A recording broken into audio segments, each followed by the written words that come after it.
जय श्री कृष्णा दोस्तों। आज की डेट में सबसे बड़ा टास्क रहता है कि एग्रीकल्चर लैंड परचेस करते समय सही एडवाइज़र, सही ब्रोकर ढूंढना। जैसे तैसे सही ब्रोकर ढूंढ लेते हैं, प्रॉपर्टी पसंद आती है, तो उससे भी बड़ा चैलेंज होता है कि प्रॉपर्टी को वेरीफाई कैसे करें और प्रॉपर्टी नाम तक होने में जो दिक्कतें आती हैं, सबसे बड़ा चैलेंज वही है कि प्रॉपर्टी तो हमने पसंद कर ली, रेट में भी जैसे तैसे जम गया, लेकिन अब प्रॉपर्टी अपने नाम तक कैसे करें, प्रॉपर्टी एटलीस्ट पोजीशन में कैसे आए और हमारे नाम पे चढ़ने तक हमें क्या क्या करना है, ये हमें बिल्कुल भी इसके बारे में जीरो नॉलेज रहता है। जैसे एडवोकेट बोले वैसा करना पड़ता है, फिर जैसे दो चार लोग बोले उनके हिसाब से चलना पड़ता है, पता ही नहीं चलता किस पर ट्रस्ट करें या ना करें। तो आज मैं आपको बताऊंगा, थोड़ा गाइड करूंगा कि प्रॉपर्टी लेते समय स्टार्ट टू एंड हमें क्या करना है, कब कब हमको पेमेंट रिलीज़ करना है, कितना पेमेंट रिलीज़ करना चाहिए और कौन कौन सी स्टेज में जाके हमें पेमेंट देना चाहिए और वेरीफाई कैसे करना चाहिए। तो सबसे पहले तो हमें कोई जेन्युइन ब्रोकर ढूंढना है, तो वो ब्रोकर जेन्युइन है कि नहीं है हमें कैसे पता चले। तो ऐसे ब्रोकर या फिर ऐसा एजेंट देखिए जिसने 4-5 डील की हैं आपके जान पे परिचित के फ्रेंड सर्कल में, उसने जगह आपको एक्वायर की है आपके दोस्तों को, या फिर कोई नया बंदा है तो उससे आप हक से पूछ सकते हैं। उससे आपका पूरा फ़र्ज़ बनता है उससे पूछना कि आपने किन किन लोगों को ज़मीन दिलवाई है। कम से कम 5-6 लोगों से मेरी बात करवाओ और उनके पेपर वर्क दिखाओ जो आपने कंप्लीट करके दिए हैं, और उनसे फ़ोन पे बात करने के बाद पॉसिबल हो तो 2-3 लोगों से मिल लीजिए कि हाँ सचमुच इस एजेंट ने आपसे डील की है कि नहीं की।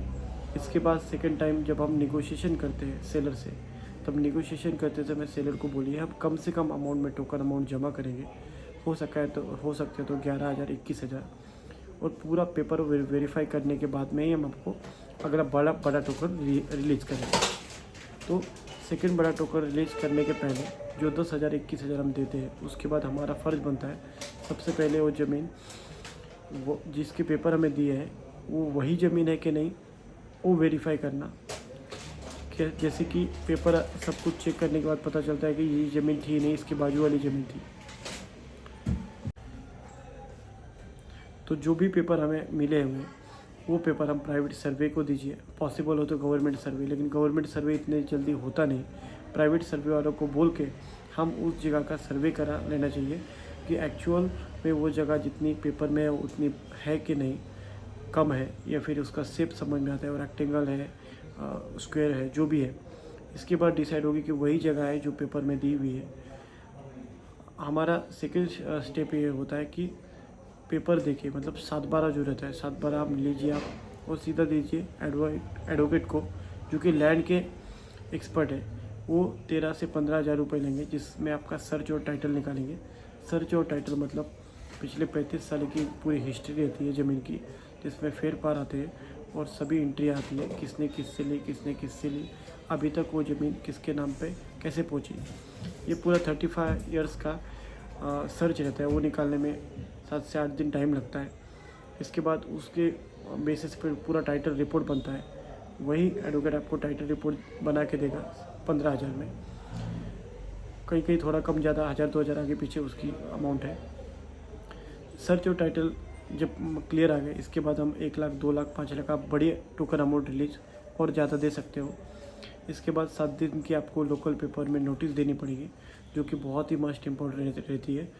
लोकल पेपर में नोटिस इसलिए कि ये जो जगह आप खरीद रहे हैं वो सेलर का नाम रहता है, आपका बायर का नाम रहता है, और उस ज़मीन खरीदते समय किसी को ऑब्जेक्शन तो नहीं है, किसी की कुछ क्वेरी तो नहीं है।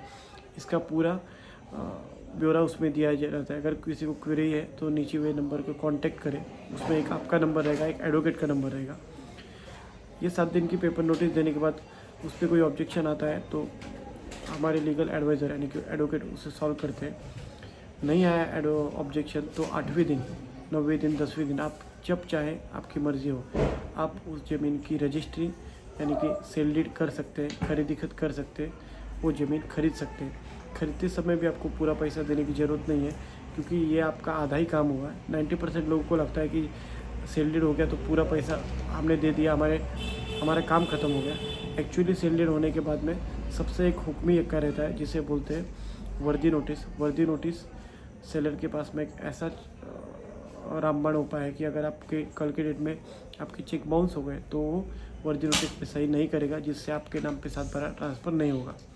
तो वर्दी नोटिस के लिए 2-4 लाख रुपए जो बाया सेलर है उसके बचा के रखिए। उनको बोलिए वर्दी नोटिस पे साइन करने के बाद जब मेरे नाम पे 7/12 होगा तभी मैं आपको पूरी अमाउंट रिलीज़ करूँगा। 3-4 लाख रुपए उसके लिए आप ज़रूर बचा के रखिए।